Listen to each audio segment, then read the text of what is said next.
Before screens and automation changed American work, factories, rail yards, stores, and workshops filled entire towns with motion and noise.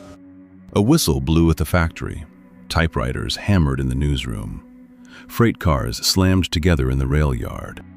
Somewhere before sunrise, a baker was already pulling the first hot loaves from an oven. These places were not always comfortable, safe, or easy. Many jobs were exhausting, repetitive, and sometimes dangerous.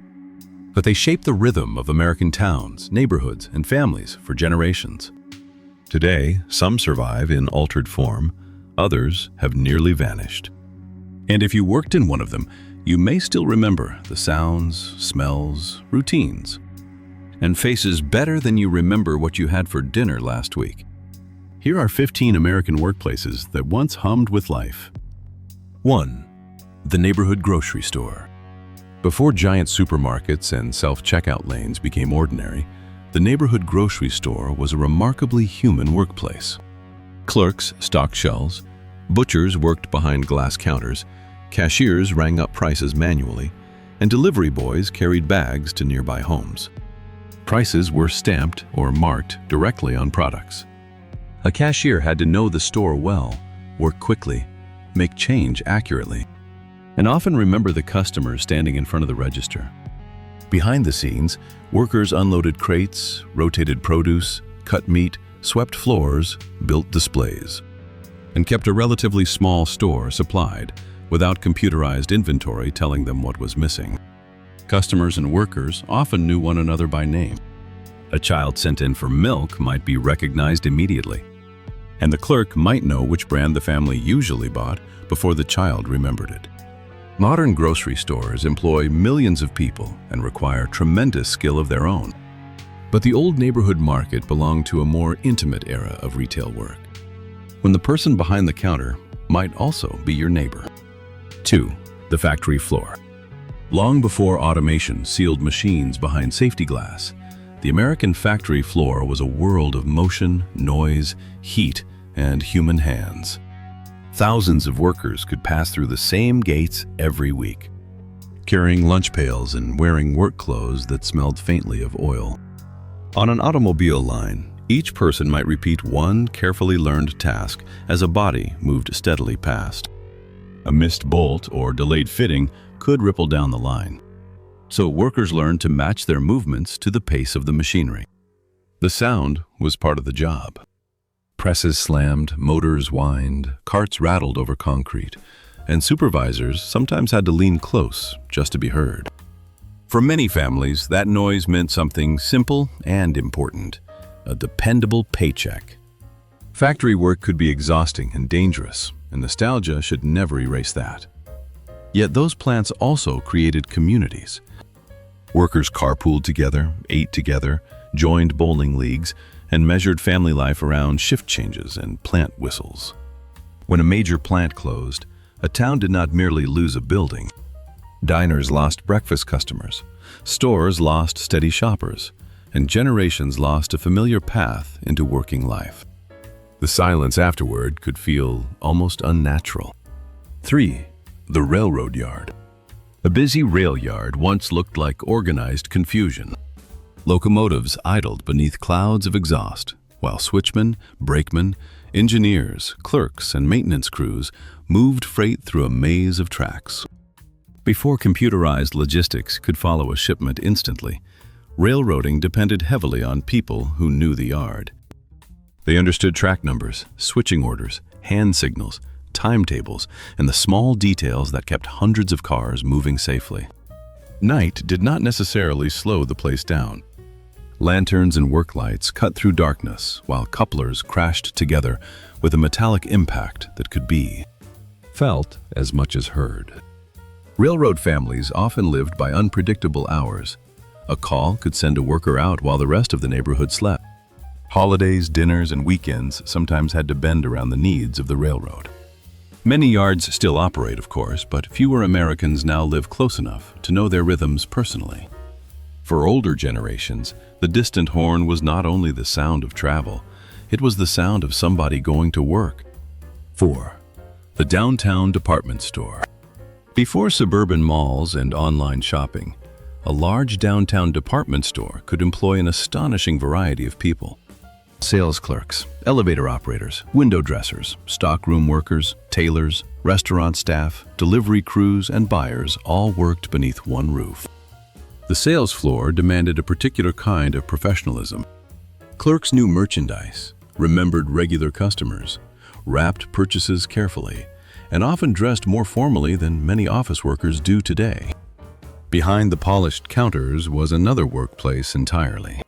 Freight elevators moved boxes between floors, stockrooms filled with inventory, seamstresses made alterations, and display teams transformed windows into miniature stages. At Christmas, the workload intensified. Decorations appeared, toy departments filled with families, and employees worked through crowds that turned a normal shopping trip into a seasonal ritual. Those stores were commercial landmarks, but they were also workplaces where teenagers found first jobs and adults built long careers. When many downtown flagships disappeared, a whole style of service work faded with them. 5. The newspaper room. There was a time when a city's morning newspaper depended on a building that seemed to race against the clock every night. Reporters typed, editors marked copy, photographers hurried in with film, and press crews waited downstairs. The newsroom had its own soundtrack: telephones ringing, typewriter keys striking paper, drawers opening, voices calling across desks, and editors asking how many minutes remained before deadline. Producing the physical paper required another army of workers. Compositors, pressmen, mailroom crews, drivers, and carriers transformed words and photographs into bundles that had to reach neighborhoods before breakfast. A late-breaking story could change everything. Pages were rearranged, headlines rewritten, and crews pushed harder because the presses could not wait forever. Digital news preserved journalism, but transformed its workplace. The old newsroom and press room belonged to an era when information had weight, smelled of ink, and arrived on the doorstep because hundreds of people had worked through the night. 6. The local post office. Before email, online billing, and instant messaging, the local post office handled an enormous share of America's everyday communication. Letters, checks, birthday cards, catalogs, bills, postcards, and packages all passed through human hands.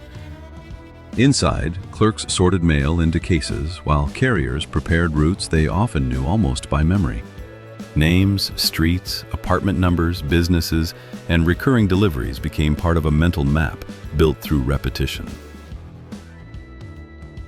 Holiday season could turn routine work into a mountain of envelopes and parcels. Extra sacks arrived, counters stayed busy, and families waited for cards and packages from relatives hundreds of miles away. Postal work also created a familiar public presence. The carrier, walking the same route each day, became one of the few workers almost everyone in a neighborhood recognized. The postal service remains essential, but the texture of the work has changed with automation and digital communication. Older Americans may still remember when checking the mailbox felt like opening a small daily window onto the wider world. 7. The telephone exchange. Before direct dialing became universal, telephone communication could depend on rooms filled with operators seated before enormous switchboards. Rows of cords, plugs, lamps, and practiced hands connected one voice to another. The work demanded concentration. An operator watched for signals, answered quickly, inserted cords into the correct jacks, and handled one connection after another with a calm, professional voice. Long-distance calling made the process even more remarkable. A conversation across states could involve multiple operators and carefully coordinated connections. All for something people now accomplish by tapping a name on a screen. These exchanges employed large numbers of women and created a distinctive workplace culture. Supervisors monitored service, breaks were structured, and speed and courtesy mattered. Automation made calling easier and cheaper, but it also emptied those switchboard rooms. What disappeared was not merely a piece of equipment. It was an entire occupation-centered environment built around physically connecting human voices. 8. The steel mill. Few American workplaces projected raw industrial power like a steel mill. Furnaces glowed, cranes moved immense loads overhead, and workers operated in conditions where heat and noise were constant companions. The work required discipline because mistakes could be catastrophic. Crews depended on training, signals, protective equipment, and trust in the people beside them. Steel towns organized themselves around those mills. Shift whistles and traffic patterns told residents when thousands of workers were entering or leaving the gates. A mill paycheck could support a house, a car, children's schooling, and the small businesses surrounding the plant. That economic security came at the price of physically demanding work and serious occupational hazards. When American steel employment contracted in many communities, the consequences traveled far beyond the mill gates. Empty industrial buildings became symbols of a larger change, the disappearance of workplaces that once seemed permanent. 9. The full-service gas station. A neighborhood service station once required more human labor than today's quick stop at a pump. An attendant might fill the tank, clean the windshield, check the oil, inspect tire pressure, and take payment without the driver leaving the car. The garage bays behind the pumps made the station a true workplace. Mechanics handled tune-ups, belts, hoses, batteries, tires, and the small repairs that kept local cars on the road. Regular customers became familiar. Attendants recognized cars before drivers stepped out, knew who was preparing for a long trip, and sometimes noticed mechanical trouble before the owner did. For teenagers, station work could be an introduction to wages, responsibility, tools, and customer service. For experienced mechanics, it could become a lifelong trade. Self-service pumps and changing automobile technology transformed that environment. The old station represented something increasingly rare. A place where buying fuel also meant interacting with someone who knew cars and often knew you. 10. The Main Street Bank. Banking once happened almost entirely face-to-face.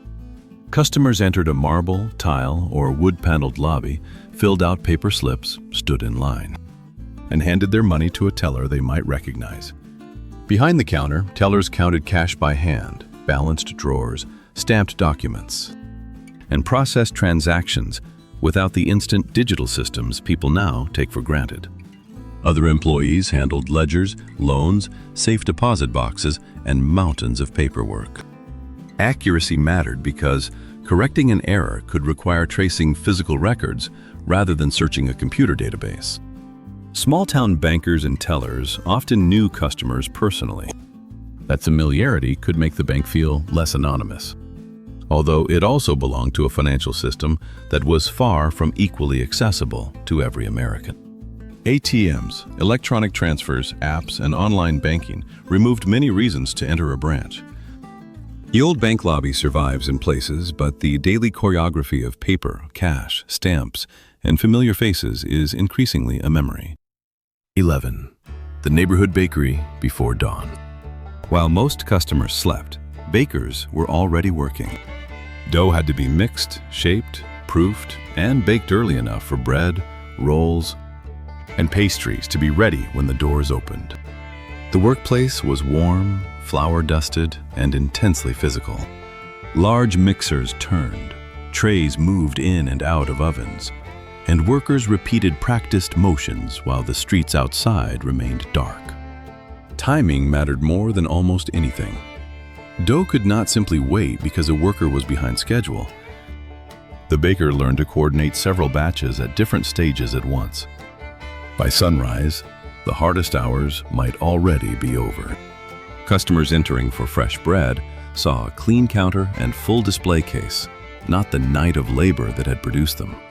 Independent bakeries still thrive in many places, but mass production and supermarket baking changed the landscape. The memory of a neighborhood waking to the smell of bread is also a memory of workers whose day began hours before everyone else's. 12. The machine shop. A traditional machine shop was a place where precision emerged from steel, oil, measurement, and experience. Machinists used lathes, mills, grinders, drill presses, and hand tools to make parts that had to fit within exact tolerances. Much of the skill lived in the workers' senses. Experienced machinists could hear when a cut sounded wrong, feel vibration through a machine, and read tiny marks on measuring tools with practiced confidence. Blueprints guided the work, but judgment mattered constantly. Material behaved differently under different conditions. Tools wore down, and a small error could ruin hours of careful labor. Apprentices learned by watching people who had spent decades at the trade. Knowledge passed across benches and machines through demonstration as much as formal instruction. Computer-controlled machining did not eliminate skill, but it changed its form. The older shop, filled with manually operated equipment and workers adjusting every cut themselves, represents a distinctive chapter in American manufacturing. 13. The diner kitchen. Behind the counter of a busy American diner, work happened at a speed customers could easily underestimate. Short order cooks, dishwashers, servers, and bus workers coordinated meals in a space sometimes barely larger than a household kitchen. Orders came in verbally or on handwritten tickets. A cook learned to remember several plates at once: eggs one way, toast another, burgers, fries, coffee, and a customer who wanted something changed. The grill became the center of the room. Spatulas struck metal, dishes clattered, coffee pots emptied, and servers called to cooks while weaving between stools and booths. Regular customers created rhythm. Workers learned who arrived before the morning shift, who ordered the same breakfast every Tuesday, and who needed coffee before conversation. Diners remain part of American life, but many old independent establishments have vanished. Their kitchens remind us that nostalgia for a meal is often nostalgia for the people who produced it, hour after hour. Behind the counter. 14. The farm packing shed. Not all important American workplaces were in cities. In agricultural regions, packing sheds became busy seasonal centers where harvested fruit and vegetables were sorted, graded, packed, and prepared for shipment. Workers stood along tables or conveyor lines, inspecting produce by size and quality. Boxes had to be assembled, filled, labeled, stacked, and moved quickly while the harvest was fresh. The pace followed the crop rather than the clock. When produce was ready, long days could follow because waiting meant spoilage and lost income. This labor was often performed by migrant and seasonal workers whose contribution to America's food supply was enormous, even when their names and stories rarely appeared in nostalgic images of farming. Mechanization has transformed many packing operations, but human labor remains crucial across agriculture. Remembering the old packing shed means remembering that the abundance seen in grocery stores has always depended on difficult work performed largely out of public view. 15. The neighborhood repair shop. There was once a repair shop for almost everything. Radios, televisions, vacuum cleaners, shoes, watches, small appliances, and household machines were brought in because replacing them was not automatically the first choice. A repairman might remove a cabinet, test components, solder a connection, replace a worn part, and return an object that a family had expected to keep for years. The shop itself could be crowded with half-finished jobs. Shelves held parts and manuals, benches were covered with tools, and handwritten tags connected each machine to its owner. Repair work rewarded diagnosis. The valuable skill was not merely knowing how to replace a component, but understanding why something had stopped working in the first place. Cheap, mass-produced goods eventually made many repairs uneconomical. When those shops disappeared, America lost more than storefronts.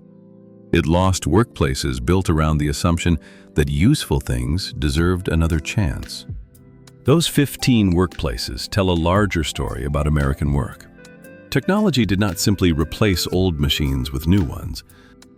It changed where people gathered, what skills they practiced, and how communities organized their days.